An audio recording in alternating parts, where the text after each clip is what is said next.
thank you for showing up. That's sometimes the hardest part. Wouldn't you think about it? Sometimes the hardest part is just turning on the phone and showing up. Once you're there, it's fine. So maybe just don't even give yourself a choice. Schedule this in and think of it as an investment. When you make an investment, you expect a return. And this is going to give you a return. Okay, it's going to give you a quick return in your performance, but also just feeling great. When I skip out on this, I can tell a big difference the next morning when I get up. And if I schedule this in even just 10 minutes a day, I can wake up feeling like a kid again. And that's great to wake up pain-free. So think of this as an investment in yourself and you won't regret it. So good job for showing up and being here. Yesterday in the class, we talked about the back positions that we need to be moving and working our back, and we talked a little bit about upward dog, downward dog, okay? Today we're gonna move on into more of like the hip flexors, the quads, and the hamstrings, all right? First of all, hip flexors can be your best friend and your worst nightmare at the same time. And a lot of us don't even know where they are, okay? So let me tell you, a hip flexor attaches to your spine back here, long ways, all right? And then it weaves through your abdomen and attaches here. What it's responsible for, like when you're running or you're pulling this up, you're doing a crunch, that's your hip flexor working, okay? That's your hip flexor pulling that bone up, all right? But a lot of times those get super tight. One, we're constantly training them and it's contracting the muscle, but then also, if we sit ever, driving, at school, work, watching TV, all those times that we're sitting, we're actually shortening up the muscle, okay? So that's why we really have to work hard at lengthening this muscle. And this muscle is seriously probably one of the most important muscles to stretch, all right? It's attached to so many different things, all right, and causes so many different issues. So very important to get this stretched out. Then also it's right here along with our quad muscle. And a lot of people have super tight hamstrings and they'll always talk about, I can't touch my toes, and it's because I have tight hamstrings. Yes, you probably do have tight hamstrings, but everything is kind of like married together in the body. It's really fascinating. So you might have tight hamstrings, but you really need to stretch out your quad muscles as well, all right? So we will break that down and get into it, but the quads do 60% of the work when you're running or when you're squatting. So why do we always think we need to just stretch out the hamstrings? The quads are actually doing more, all right? Does that make sense? So focus on that and let's not forget to stretch out our quads, all right? So let's get going here. We're gonna start with a gentle kind of motion, a flow motion. All right, let's go ahead and drop back, kind of like we did for child's pose. You can go knees wide, drop back, pull that belly button in, really lengthen the spine. And now we're gonna go forward into like an up dog. And I want you just to release, again, shoulder blades back and down, lengthen the crown of the head, chest forward, and really kind of pushing your hips forward so you're getting that stretch in the quads and the hip flexor. And now then we're going to drop back again into child's pose. Breathe deep, pull that belly button in, really thinking of lengthening the spine. And now we'll go forward to an up dog. Again, if there's any sharp pain, you back out of this, or we can always just be down here. The main thing I want you to think about is that spine lengthening up through the crown of your head, all right? So lengthen up and drop back to child's pose. This should feel really good on your back. But it's also then touching on those hip flexors, all right? Here we go. Forward to up dog again. All right, now remember our down dog from yesterday? All right, we're gonna hit that again. So let's go ahead and flip the toes. Here we go. Press back, hips to the ceiling. Press into your fingers. Let's go ahead and walk your left heel down, bend your right knee, and then we'll switch. Right heel down and bend your left knee. And rotate. Go ahead and pull that belly button into the spine. Reach the tailbone up to the ceiling. Right? called walking our dog. Excellent. All right, now here we go. We're going to try something new called 3 points. Stick with me though. Right knee into your chest. And 3 point, reach that foot up to the ceiling. Go ahead, release your left heel down to the ground right now. Excellent. Here we go. Now we're going to take that right foot up in between our hands. There you go. Press into the ball of the foot. Reach that left heel back. And you can go ahead and raise up. Got to really balance here, right? A trick to balancing is try to think of your inner thighs spiraling together, squeezing together, even though they're apart. All right? Stick with me here, guys. Drop that back knee, flip that foot, lunge forward. Now stay arched up. Lunge forward, take this left hip, be pressing that forward. This is really good, getting nice and deep into this hip flexor, all right? Take this left arm up and over. Keep it up, your arm up by your ear. We don't want to round down. That's taking the stretch out. You can place your right hand down on the ground. Now then we're going to take that left arm, stretch it to the back wall. Third stage of getting into that hip flexor. Excellent, guys. Here we go. Whew.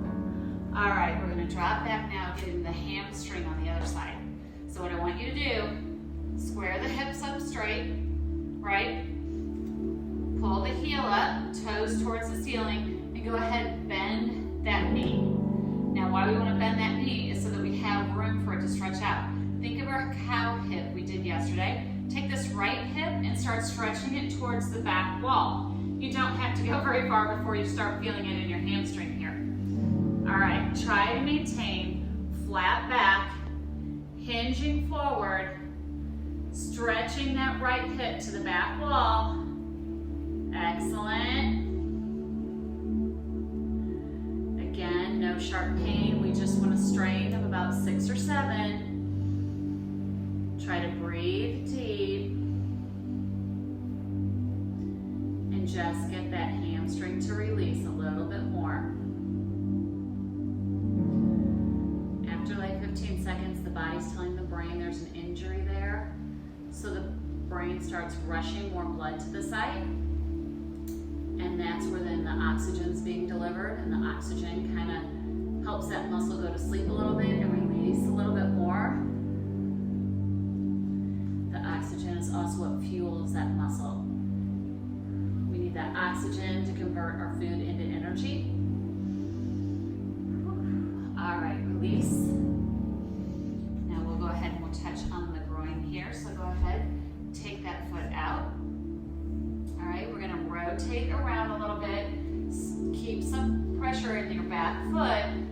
Start leaning in, getting into that groin. Go ahead, take that right hip and let's rotate it towards the back wall. All right, it's deeper into that groin, right? Breathe deep here. Think of this front knee pressing towards the back wall as well. A lot going on here. But again, we want that blood rushing to the muscles. Here we go. If you want, go up on the toe. Woo, got a little cramp. That's normal.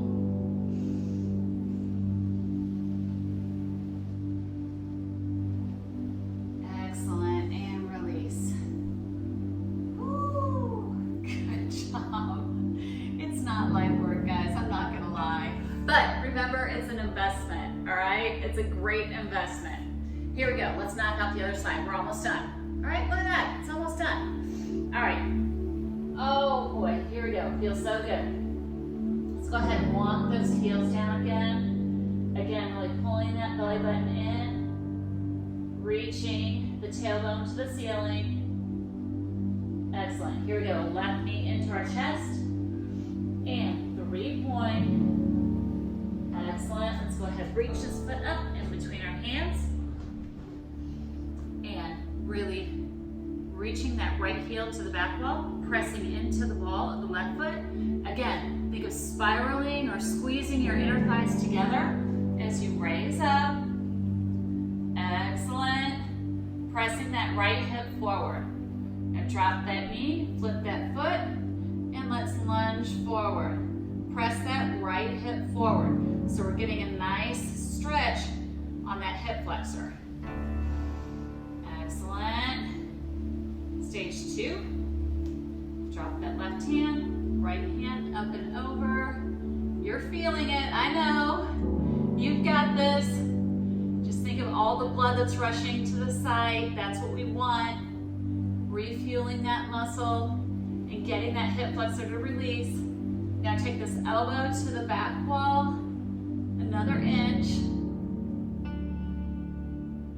Excellent. And release. Whew. All right, here we go. Square the hips up. We have our foot out here, and we're bending over. This is not actually getting directly into our hamstring. Might be easier. That's not what we want. We don't want easy. No. All right, here we go. So square the hips up, heel on the ground, toes straight up, not dropping out. Nope. Here we go. Think of that hip reaching to the back wall, hinging forward, flat back. Each leg's gonna be different. This is my easy leg. If you notice, I can go down a lot further, a lot quicker on this leg. That's okay, that's normal. Just get to your strain level of 6 or 7. Try to breathe deep. Think of something positive, or more positive at least than the strain that's going on. Try to distract yourself from thinking of the strain feeling.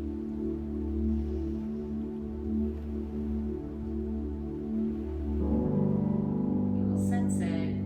Release a little bit more. The first couple of times you do this, I'm not gonna lie, it's hard. It's hard, but it's amazing. If you're consistent with it, like anything else, when you come back and do it the next time or two, it's so much easier. Plus, by then you realize the benefits and how you feel, the difference in how you feel. So that makes it a little bit more motivating too.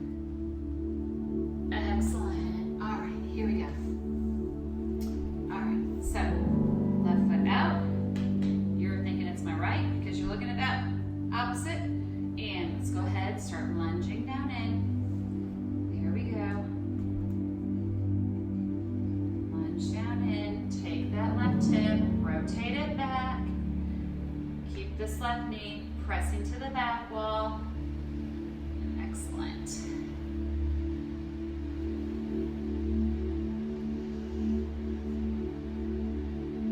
Again, never pushing it so far so you go into sharp pain. You start backing out if you start feeling sharp pain. We just want a good strain, right? If you want to go ahead and raise up on your toe to get even deeper into this, you're welcome to. Everybody's slightly different, so only you know your body and what you're feeling inside, right? Excellent, and release. All right, you know what we're gonna do?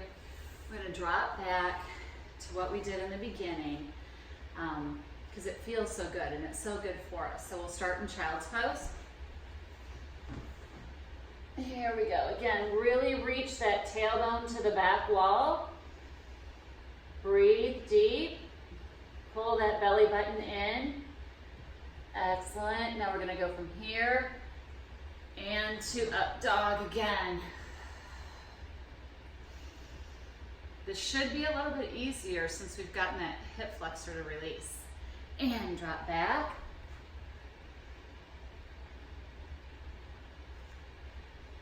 And up dog again. Excellent. Awesome job, guys. All right.